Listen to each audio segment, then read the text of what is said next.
Late breaking. 11 News at 5 continues. Right now on 11 News, violent crime, addiction, and blight. It's the everyday life for thousands of people living in Baltimore. But there is an organization in the city working to pull people out of poverty and provide a brighter future. In tonight's Project Community Report, I took a look at how it's offering opportunities to thousands of Baltimore families. Look at the tree over there. Ashley White's worldview was formed growing up in Baltimore City. But nowadays, she's liking her idyllic outlook in the suburbs. Like, I want my kids to go outside. I want them to live somewhere where they can go outside and feel safe, and I can feel safe. Ashley and her children found this suburban serenity after refusing to live in a state of urban unrest. Seeing a whole bunch of people that was addicted to drugs, a lot of just crime, and it just seemed like every time you turn on the news, somebody getting killed. So this wife and mother of two found peace through the Baltimore Housing Mobility Program. I felt like I got upgraded when I got in this program. The goal of the Baltimore Housing Mobility Program is to help people from some of Baltimore's poorest, most dangerous neighborhoods move to so-called high opportunity areas in other parts of the city, as well as parts of Anne Arundel, Baltimore, Carroll, Harford, and Howard counties. An opportunity area would have better performing schools, would have less crime. Adria Crutchfield is in charge of the Baltimore Regional Housing Partnership, which runs the program. Low-income families, primarily with children, get help paying rent through housing choice vouchers.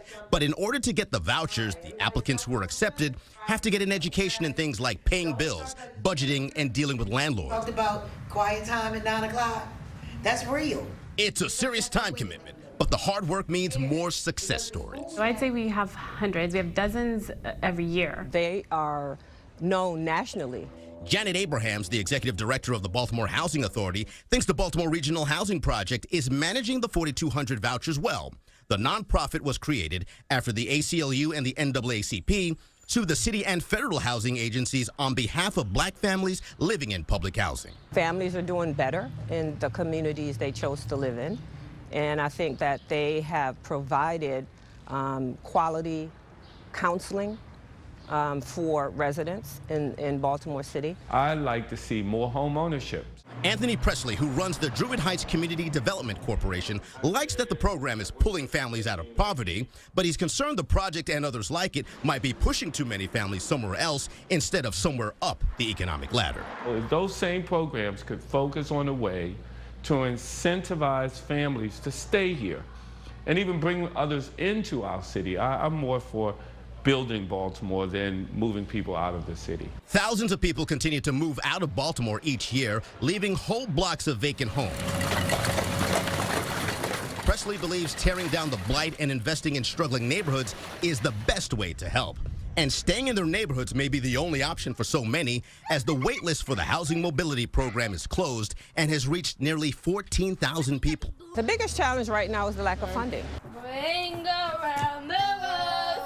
Meanwhile, Ashley White and her family were lucky enough to get the help they needed and are pursuing the path to home ownership, albeit not in Baltimore City. We definitely were in the process of trying to own this house now.